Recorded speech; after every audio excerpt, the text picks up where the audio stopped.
The senior year of college began on a pale September morning, when the campus still lingered with the scent of wet grass and burnt coffee from the small cafe next to the library. I remember that moment clearly. I was standing in front of the humanities building, my backpack heavy, my schedule packed, and a strange emptiness in my chest. My name is Ashton, 22 years old, senior year, and I thought I knew exactly where the road ahead would lead. I was wrong. I used to be the safe kind of student. Decent grades, just enough friends, emotions neatly filed away like documents in a drawer. I'd never let anyone see me truly moved. Never loved anyone deeply enough to fear losing them. At a public university in the Midwest of America, where everything ran on the steady rhythm of seasons and exam schedules, I blended into the crowd seamlessly. No one noticed, and I didn't demand to be noticed, until Miles appeared. I met him in the American Literature after 1945 class, an elective I signed up for because I'd heard the professor graded easy. That day I was late. The classroom was almost full, with only one seat left in the middle row. I squeezed through knees and backpacks, muttering apologies, and sat down. When I looked up, I caught the gaze of the person next to me. Miles, there are faces you see and forget immediately. There are faces that make time slow down for a heartbeat. Miles was the latter. He had dark brown hair, slightly messy, as if he'd just finished running and hadn't combed it yet. His eyes were deep and calm, not probing, not rushing, just there, as if he was used to observing the world before letting it touch him. "Hi," he said softly, his voice low and warm. "You can share my notes if you want." I nodded, said thank you, my heart beating faster than necessary. I told myself it was just a social reflex, just politeness. But when the professor started lecturing about postmodernism and the breakdown of the American dream, I didn't hear much. I only noticed how Miles took notes, not hurried, his handwriting slightly slanted, occasionally pausing as if thinking of something extra not on the slides. After class, I packed up slower than usual. Miles did too. We walked out at the same time, the hallway filled with students' chatter and laughter. He turned to me. "You're Ashton, right?" he asked. "I saw your name on the discussion group list." I was a bit surprised. "Yeah, and you're Miles." "Senior year," he said, more as a statement than a question. "Yeah. How does it feel?" I laughed, like standing on the edge of something. Not fallen yet, but knowing it's coming. Miles looked at me for a moment, then nodded. "I feel that way too." We walked down the steps in front of the building together. The early autumn wind blew through, carrying the smell of dry leaves and metal from the old railings. There was a silence between us, not awkward, not needing to be filled. I realized I wasn't rushing to pull out my phone, not looking for an excuse to end the conversation. That rarely happened to me. We talked about small things. Schedules, which cafes stayed open late, which professors were picky. Miles was majoring in psychology, planning to apply for a master's after graduation, but not sure yet. The way he talked about the future wasn't panicked, just cautious, as if he understood that not everything needed to be decided right away. Before we parted ways, Miles asked, "Do you want a study group for this class? Even just occasionally?" I said yes, too quickly, then worried I'd been too obvious. But Miles just smiled, a light smile, not triumphant, and we exchanged numbers. That night, I lay in my dorm bed, the ceiling mottled with light from the parking lot outside. I opened my phone, looked at Miles' name in my new contacts. I didn't text. I just looked. The feeling in my chest wasn't happiness, nor anxiety. It was like a door had just been cracked open, enough for light to slip in, but not enough to see the room beyond. I didn't know then that Miles would change my senior year of college. Didn't know that study sessions would stretch into late-night conversations. Didn't know I'd have to face parts of myself I'd deliberately avoided for years. That night, before sleep, I thought about the question Miles had asked. How does it feel? And for the first time in a long while, I didn't have a ready answer. The weeks that followed passed faster than I imagined. Senior year had its own rhythm, both rushed and suspended. Everyone talked about after graduation like it was a distant land, while still stuck between essays, part-time shifts, and evenings unsure whether to be happy or sad. And amid all that, Miles gradually became a habit in my life. We started study group every Wednesday night in the library. At first, it was strictly studying, reading, note-taking, debating the meaning of a paragraph or a character's motives. Miles had a very deliberate way of analyzing. He didn't talk much, but when he did, it always hit the core, as if he'd thought about it long before speaking. I, on the other hand, talked more when comfortable, something that surprised even me. There were times we went off-topic. From literature to psychology, from there to very ordinary stories. Miles talked about his family in Oregon, about his overly worried mother and quiet father. I talked about growing up in a small southern town where everyone knew everyone's business, and leaving it to come here felt like learning to breathe with a new lung. One night, as the library was closing, we packed up in the soft yellow light. Miles slung his backpack on, turned to me. "Are you hungry?" he asked. "The diner on Route 3 is open 24/7. I checked the time. Almost 11. Normally, I'd decline. I wasn't good at spontaneous decisions. But that night, I nodded. The diner smelled of grease, black coffee, and something very American, very familiar, very old. We sat in a booth by the window, the leather seats slightly cracked. Miles ordered pancakes and eggs. I ordered a veggie burger, even though I wasn't strictly vegetarian. Maybe I just wanted to seem principled. We talked about things not in the syllabus. Miles confessed he'd once thought he'd major in biology, just because his dad wanted it. "But I couldn't stand pretending for life," he said, stirring his coffee. That statement hung between us, as if not just about majors. I looked at him, wondering if Miles was pretending anything, or if he'd already learned to be honest with himself, a skill I was still fumbling with. There was a very small moment, but I remember it forever. When he laughed at one of my silly jokes, Miles unconsciously placed his hand on the table, close enough to mine that a slight lean would touch it. I didn't touch, but my whole body leaned toward it in silence. My heart raced and I hated myself for it because I knew where this feeling could lead. I'm gay. I'd known that for a long time, but knowing and living it are two different things. In college, I was out to a few close friends, but I'd never let my emotions go too far. I chose safe relationships, shallow, easy to withdraw from. Miles didn't seem like something easy to withdraw from. After that night, we started texting more. Not constantly, but scattered throughout the day. A question about homework, a photo of a gray sky, a line like, "What do you think about this?" Near midnight, I realized I looked forward to those small phone vibrations. One Friday afternoon, Miles texted, "I'm in the psych lab, bored out of my mind. You free?" I was sitting alone on the quad, golden leaves falling at my feet. I texted back, "Free." He arrived 10 minutes later, sat down next to me. We didn't speak right away, just sat, watching students pass by, hearing laughter, the sound of skateboards rolling on concrete paths. "Do you ever feel," Miles said slowly, "like you're living a toned-down version of yourself?" I turned to him. That question hit exactly where I'd always avoided. "Yes," I said, "almost all the time." Miles nodded, didn't ask more, but his gaze lingered on me longer than usual. In the late afternoon light, his face looked softer, less guarded. I realized I wanted to know what Miles thought when silent. Wanted to know how he felt being next to me. And at the same time, a familiar fear rose. Because wanting to know those things meant possibly facing the truth, that Miles wasn't just a study buddy. That he was slipping into my senior year, into plans I thought were solid. When we stood to leave, Miles lightly touched my shoulder.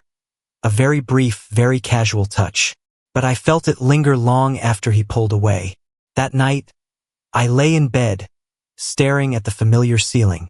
I thought about Miles, about how he asked questions without easy answers. And I began to understand that this senior year might not unfold as I'd imagined. October arrived with colder mornings and the campus trees turning vibrant orange, as if the university was trying to compensate for the fact that everything would end. Amid long essays and reluctant career workshops, the relationship between Miles and me slowly slipped beyond the study friends boundary.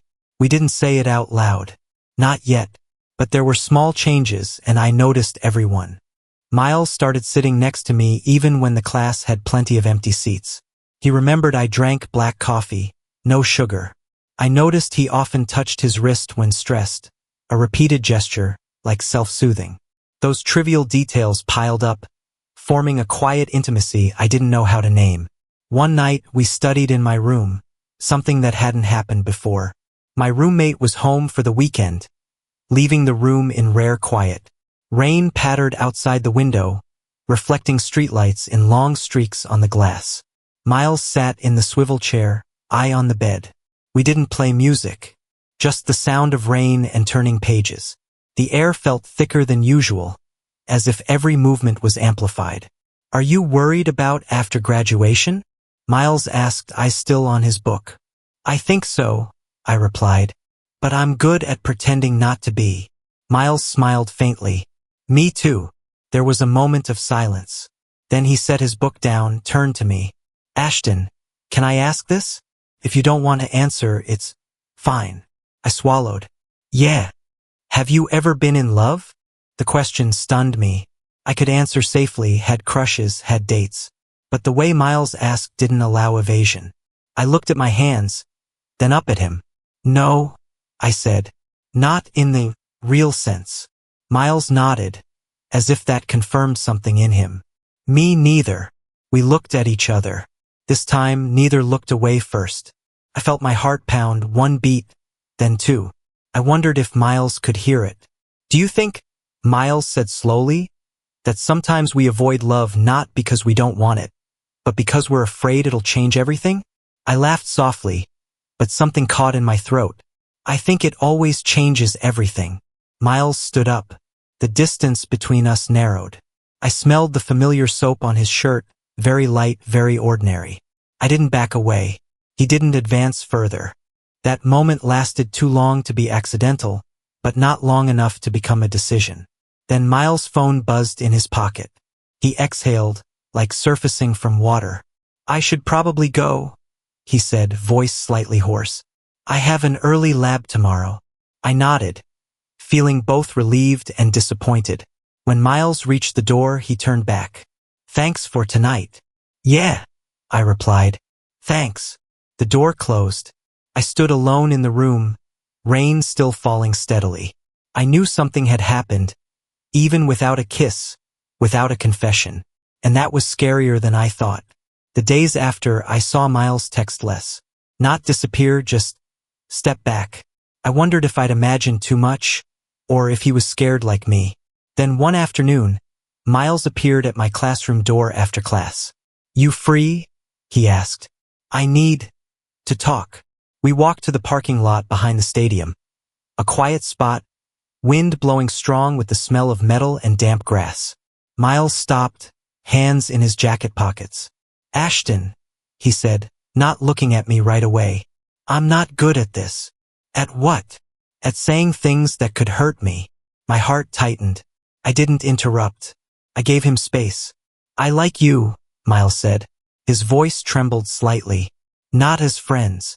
And I don't know what to do with that feeling, especially since we're graduating soon."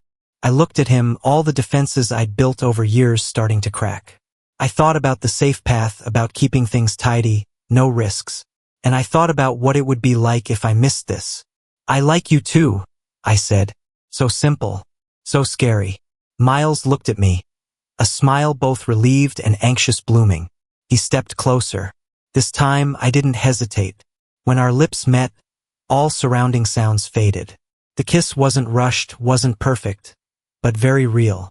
I felt something in me shift, like a door pushed fully open. When we parted, Miles rested his forehead on mine. "We'll have to face a lot," he said. "Yeah," I replied, "but I think it's worth trying." In the cold wind of the parking lot, I realized my senior year had veered in a different direction. No longer safe, no longer predictable. And I wasn't sure I was ready, but I knew I didn't want to go back. After that kiss, the world didn't collapse. No tunde, no cinematic moment. Just a cold, windy afternoon, an empty parking lot, and two guys standing too close. But I woke up the next morning feeling like everything had shifted half a step, enough that I couldn't return to the old spot. Miles and I didn't go public in any clear way. We didn't label the relationship either. Neither of us said we're dating, and maybe that's what made it both comfortable and fragile. We chose each other in small details. Miles started staying in my room more. There were nights we just lay next to each other on the bed, laptops open to an old movie neither really watched, feet touching feet, shoulders touching shoulders. I learned to distinguish his breathing when sleepy, when anxious, when thinking something not ready to say. The intimacy between us wasn't loud. It happened in very light touches, quick kisses in empty hallways, his hands squeezing mine as we walked at night. But that gentleness scared me, because it didn't feel like a temporary adventure. It felt like something that could stay. One night near mid-semester, I got an email from the company I'd applied to intern at, a full-time position after graduation in Chicago. I read and reread the line, "We are pleased to offer you," until its meaning sank in. This was what I'd aimed for from the start. Safe, clear, complete plan. Miles was sitting on my bed when I read the email. He looked at me, waiting. "I got it," I said. "Chicago." Miles smiled immediately. "Really? Ashton, that's awesome." But the smile didn't last long. It faded quickly, as if he couldn't hold it. "You applying for master's where?" I asked, voice cautious. Miles was silent for a moment. "Seattle and Berkeley." Chicago was over 2,000 miles away. Distance suddenly became a third presence in the room. I looked at Miles, seeing in his eyes a mix of pride and fear, and I hated myself for not thinking of this sooner, for letting myself believe the present could last forever. The weeks after were heavier. We were still together, but conversations were left unfinished, questions hanging in the air. I started realizing something scary. I wanted Miles enough to have to choose, and I wasn't sure I dared. One night, after a mutual friend's birthday party, Miles was drunker than usual. We walked back to the dorm, streetlights casting hazy circles on the sidewalk. "Do you ever think," Miles said, voice drifting, "that we're just postponing a breakup?" That hit me straight in the chest. "Don't," I said. "Don't say that." "But I need to know." He turned to me, eyes red from alcohol and something deeper. "Where do you see us after May?" I opened my mouth, then closed it. I didn't have an answer that reassured both of us. "Chicago," I said finally. "I see myself in Chicago." Miles nodded. "I know."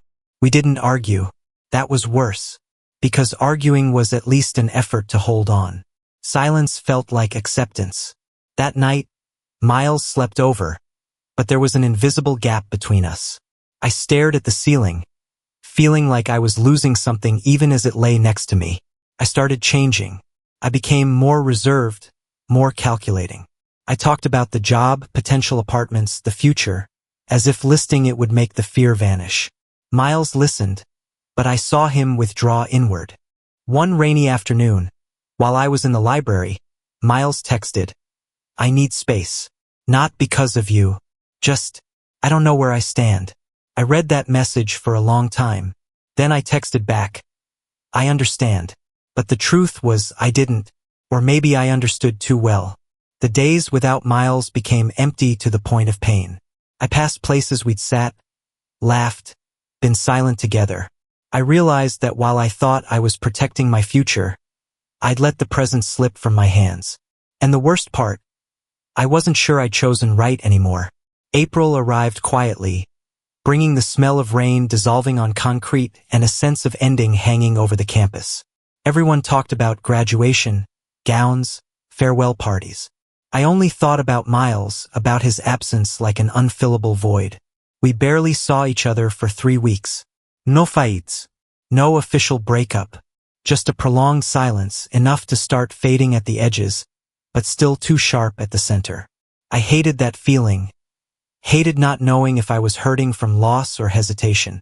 One afternoon, while I was in a pre-graduation workshop, where they talked about interview skills and building personal brands, my phone buzzed. A text from Miles. "I got into Berkeley. I left the room before the speaker finished the sentence. I stood in the hallway, heart pounding. I typed and deleted and typed. Finally, I sent, "Congrats. I'm really proud of you." 3 dots appeared, then disappeared. A minute later, "You free tonight?"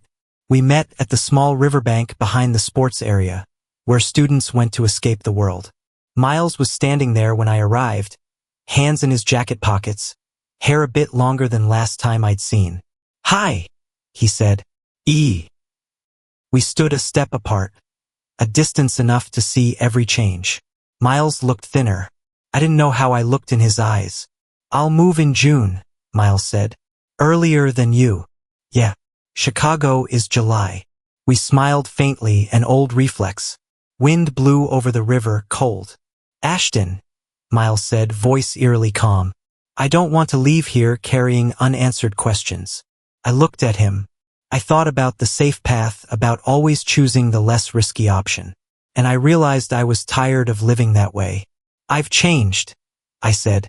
"Not in a good way, but in a realer way. Because of you." Miles frowned. "What do you mean?" "I used to think loving someone would make me weak. But it turns out, avoiding it is what made me smaller." I took a deep breath.